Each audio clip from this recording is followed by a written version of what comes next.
के भयो आमा? के हुनु, छोराहरूको यादले टाउको दुखेको छ। चिन्ता नलिनुहोस्, भरे फर्किहाल्नुहुन्छ नि।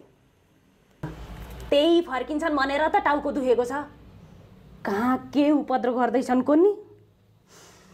पहिले त 3-4 जना केटाकेटीहरूले आमा आमा भने, ल न त आमा भनिदिउँ 3-4 जना रहेछन् भनेको।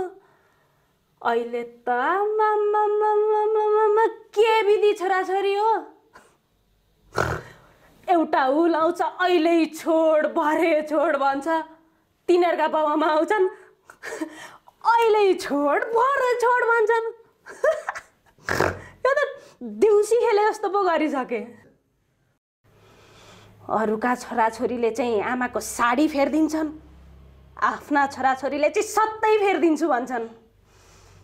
आजकल त मलाई यो 15 वर्षदेखि माथि अनि यो 30 वर्षभन्दा मुनिका मान्छे देख्यो भने साह्रै रिस उठ्छ। आमाको मुड ठिक भएपछि आउँछु।